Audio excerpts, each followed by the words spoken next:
The embarrassing decline of Real Housewives of Potomac is a cautionary tale of what happens when a toxic and hostile work culture goes unchecked for far too long. At its bare bones, RHOP, much like any reality TV property, is a workplace. Don't let the champagne flutes fool you.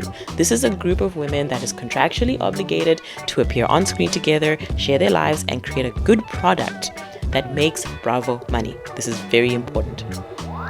And we can all relate to that. Whether you sell clothes, work in medicine or marketing, do accounting or architecture, we have workplaces and some of them can be hostile and toxic. This show is a walking, talking, sashaying HR violation, and it has been for a while. Today I'm going to talk about what went wrong with the Real Housewives of Potomac, why it's a textbook toxic workplace, and what we can learn from it in our own careers. So first of all, what on earth is a toxic workplace? According to Forbes, toxic workplaces are characterized by unhealthy or harmful behaviors, attitudes, and dynamics. In other words, it's an environment where people don't feel psychologically safe. According to Indeed, toxic workplaces are characterized by gaslighting, cliques, exclusion, alienation, lack of accountability, disengagement, and ultimately a drop in the quality of the work product and even profits. Sounds familiar, doesn't it? But in order to understand how this toxicity festers and how it has come to be, we need to dive deep into the things we have all observed as fans that have been happening on this show for a very long time. Starting with divisions, cliques, and icing people out. One of the textbook signs of a toxic workplace is a clear division in the staff, cliques, and just a general inability to work together. RHOP is a textbook case of the textbook case. Just look at how the women refuse to film together and fail to move forward from any conflicts. That's because the wounds go deeper than a simple apology. But it's an issue because ultimately these women are a team and not working together is actually destroying the work product.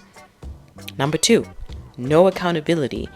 If you create an environment where a select few can behave badly and get away with it, you end up with a hostile workplace. On top of that, if you let the bad behavior go unmitigated, you're just baking it into the culture.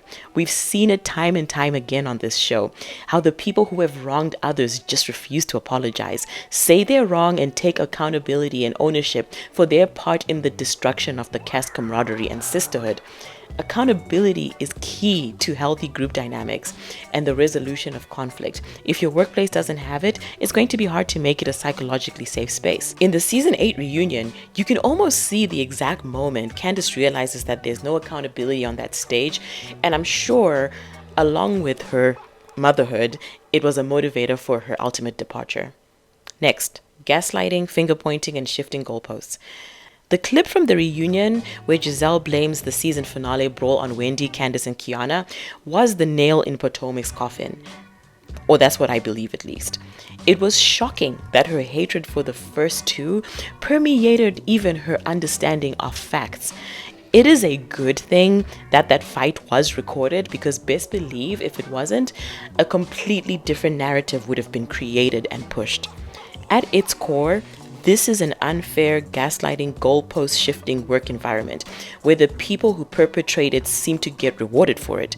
Also, it appears that what's deemed right or wrong isn't based in fact, but rather on alliances and who you like or hate.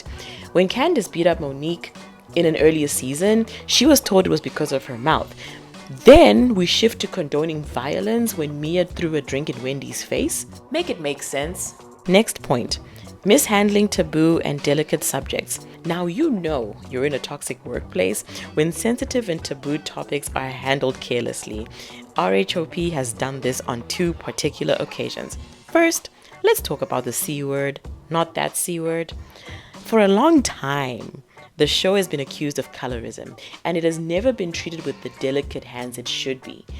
This is a very touchy subject in the Black community, and time again, they fail to discuss it correctly on the platform.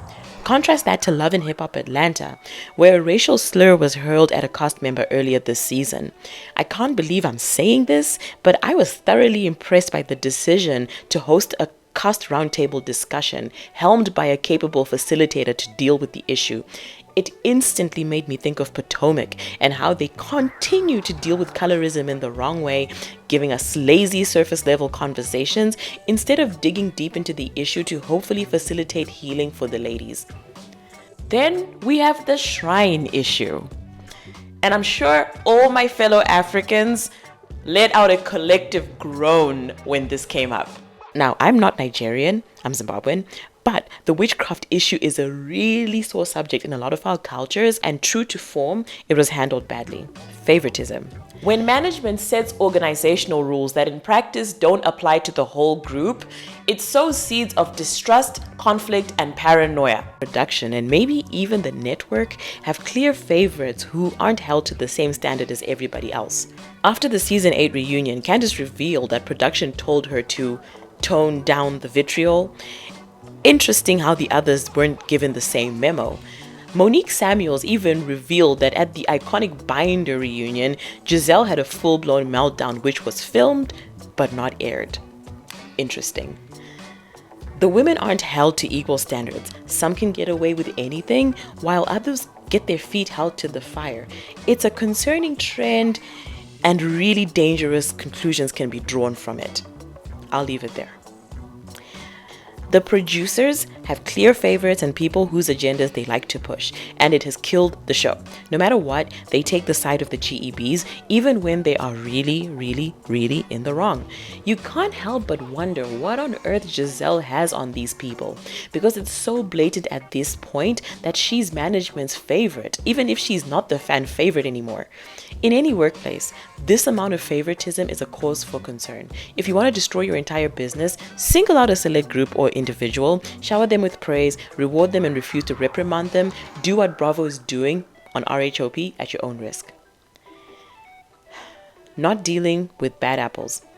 In any work environment, one bad apple can spoil the whole lot. I am, of course, talking about Giselle Bryant. She's one of the reasons why the show has become what it has become. Fans believe she single-handedly tanked the show, and though she has a big part to play, production's hands aren't clean. I don't know her personally, but what I do know are the specific elements she's brought to the show that are dangerous and toxic. She has a documented history of coming for people's marriages, instigating awful storylines, and never being held accountable for it. It's a lot, right? So, if we're looking at this through the lens of a toxic workplace, what can be done? There's a reason why special consultants are brought in to deal with workplace toxicity. It can tank an entire business. Toxic workplaces are less productive, successful, and profitable. And if anything, I hope that's the thing that gets through to Bravo management. We're no longer dealing with fun shade and petty disagreements or even compelling conflict. Through Real Housewives of Potomac, I learned that there's actually a rung on the ladder lower than hate watch, and it's unwatchable and triggering. This season, this show that I've always found mildly triggering, just kind of a little bit, became full-on triggering, and I opted out of watching it entirely. And I know I'm not the only one. This is a workplace that needs a lot of work and a lot of healing, and it's in everyone's best interest. The cast, the fans, the management, even Bravo. With the boycott RHOP hashtag and many people vowing that they won't be watching season 9, this level of toxicity will harm Bravo. It's one thing if this was bringing in ratings, but it's clearly not, and it might be time for them to rethink their entire show. If I were them, I'd go on hiatus, clean house, address the bias, cut out the cancer and the BS, and come back with a clean slate. But considering that RHOP is already shooting season 9, it's safe to say that they haven't learned any lessons and they're just gonna keep nuking their show into oblivion.